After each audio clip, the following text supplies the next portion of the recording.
Show me this down. I like it.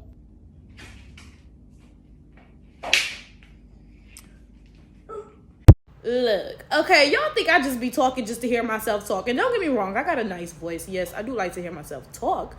But 90% of what I say is flat out facts. The other 10% is educated guesses based off the data I've collected, the trends I've observed, etc., etc., etc. I keep telling y'all about this concept of transgenerational trauma. Matter of fact, I'm going to just go ahead and I'm going to put the intro here. And I'm going to let y'all take a moment to be like, oh yeah, I know exactly what she's about to say.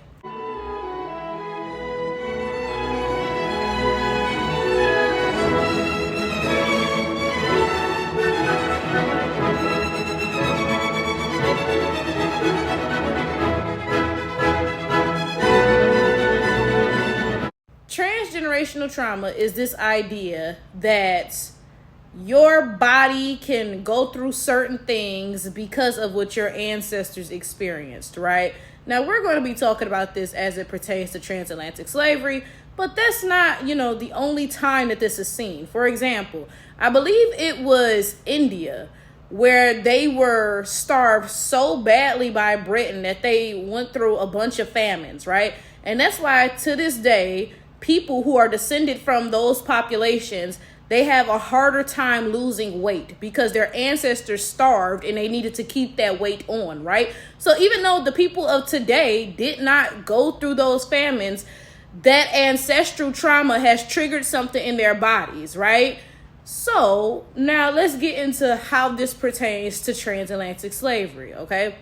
So of course, during transatlantic slavery, enslaved people went through horrific things, right? And science is showing that the descendants of those people to this day have like heightened stress responses and stuff like that because of what our ancestors endured. Nah, this is what doesn't make sense to me. Whenever anybody does a study on this concept of transgenerational trauma, they always only study the effects on the victims, right? So, for example, those people who went through those famines, of course, they were the victim in that situation. They studied the Indian people. They didn't study the Brits, right? In transatlantic slavery, they studied the people who were enslaved. They did not study the enslavers, right? And that's always the case. Like, they'll study the victims who were prisoners of war. They don't study the people who tortured them, right? They'll study the person who was a victim of sexual assault. They don't study the assaulter, right? So this is my thing. You will sit here and you will tell me that my ancestors, my parents, my grandparents, my great-grandparents were so traumatized by what they went through that they passed down all types of different markers in my DNA and all of this stuff to me, right? But then you will expect me not to believe that the people who traumatized my ancestors didn't pass anything down to their descendants either? Like, I don't really believe that. So you telling me that all of the fear and the pain and just everything that my people felt was enough for them to pass on trauma to me, but all of the hatred and the rage and the aggression that white people felt was not enough for them to pass none of that down to their kids? Like, that just doesn't make sense to me. And give me a second because I'm about to start crying. Let me wipe my eyes and speak on something. I recently recorded a video about the Ocoee massacre, and I will put the link to that video up there for you guys to click it and go and watch it, right? And while I was recording that video, my heart was just so heavy. There was a point in the video where I began to tear up, and it was just like such a weight on my shoulders, right? And sometimes when I'm recording videos about this stuff, because my thing is this, and clearly I'm gonna keep crying, so I might as well just go ahead and record through it, right? My thing is this. I don't like to expose myself to these things because it's so hurtful. It really is. Like, one thing about me, I don't watch those videos where black people are killed by the cops. I don't watch that. It's hurtful. It's traumatic. And it makes me feel like my fight or flight system is coming on. When I see something like that, it starts to stress me out. My heart starts pumping fast. It's like, I don't expose myself to that, right? So my thing is, I don't like to look at these things, but I do because these are things that need to be studied and should not be forgotten. These are things that are important to talk about. And, I have a personal responsibility, I feel, to post these things on YouTube so that they are never forgotten, right? I will not let white people erase this history, right? So, when I'm looking at this stuff again, sometimes it feels so heavy. Like, it feels like such a huge weight on my shoulders. When I was recording this Ocoee massacre video, it was the part of the video, I believe, where they were talking about how, first of all, this whole thing started because black people wanted to vote and white people were like, no. Like, what? So after that, the white people formed a whole lynch mob and just started killing everybody, basically, right? And they were talking about how there was a pregnant woman who was killed, all this crazy stuff, right? And they were like, yeah, you know, some people fled like to the swamps to hide, you know, so they could try to survive, right? And I don't know, something about that part just really stuck out to me with heaviness. Like, the whole thing was horrific, don't get me wrong, but something about that part just really like was weighing on me, because it's like, can you imagine that? Like, you sitting in your house, right?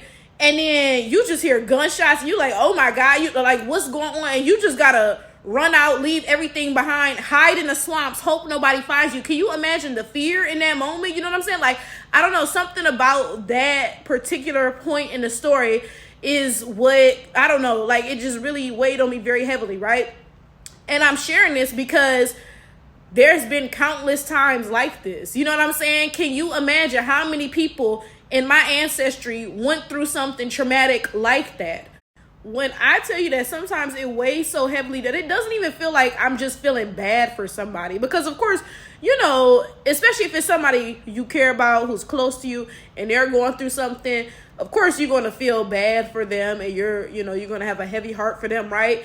But sometimes it don't even feel like that. Sometimes it feels like I'm feeling sad for myself. Like, it's almost like I experienced this or something, you know, like, it's more than just me feeling bad for somebody else, right? And I know I have said this on YouTube before, but like, I don't say it that often. It's like, sometimes I feel like I have 400 years of tired just weighing on me. Like, it's not even like I'm just 27. I've been going through this for however long. No, it feels like I've been going through this shit for 400 years, right? And I'm saying that because I'm saying I feel the transgenerational trauma. I feel it. So I just do not believe that I can feel the burdens of my ancestors, but white people cannot feel the burdens of theirs. Watching this video of this little biracial girl, it's like, you know, like, don't get me wrong, of course, you know, it's just a joke, like, oh, a kid playing, but at the same time, it's like, where you get that from? You took this jump rope, cracked it like a whip, and then was like, I like that. Like, you know, that's kind of odd. I'm sorry, you know, of course, like I said, it's a video of a kid playing, whatever, you know. But at the same time, it's like, where did that come from? That don't seem like a normal way that a kid would play with a jump rope. And then don't get me wrong, okay, I'm sure she's not the first kid who's ever taken a jump rope and, you know, did it like that. But then, like, it make that whip cracking sound and you talk, I like that. That's, I don't know. Maybe it's because I got some trauma on me, you know, on the other end of it, the receiving end. But, like, I don't know, that was kind of odd. That was kind of odd. Now, anyway, I have to follow this up with a conversation about biracials, okay? So, this is not about this woman or her child or anything like that, but this is just in general what I see a lot.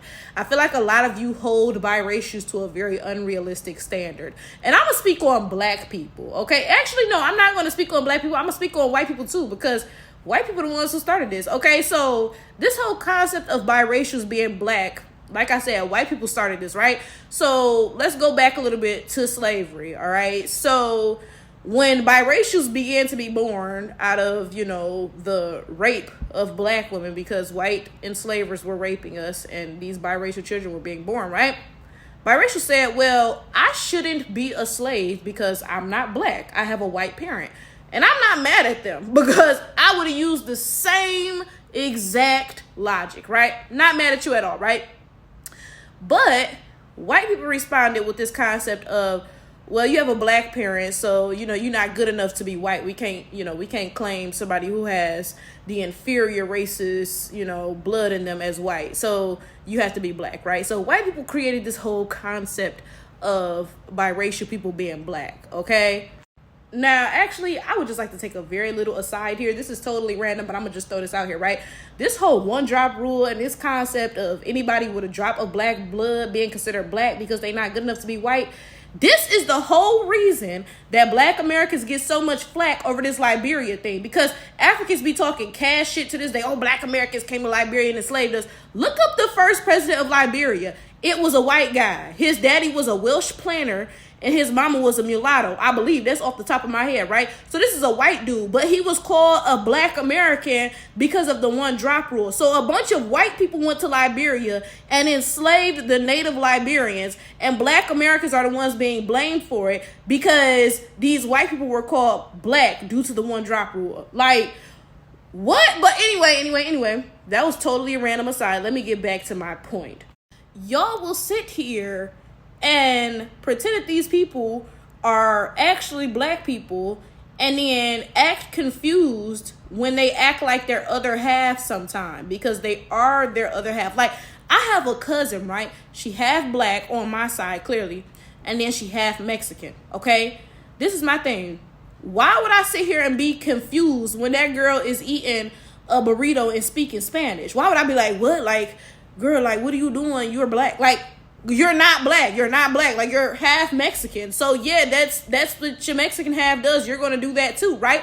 So I'm confused on why y'all be so confused when your half white kids do white shit. You confused about the fact that you had a half white child and they got them enslaver instincts. Why are you confused by this? You knew what you was getting into.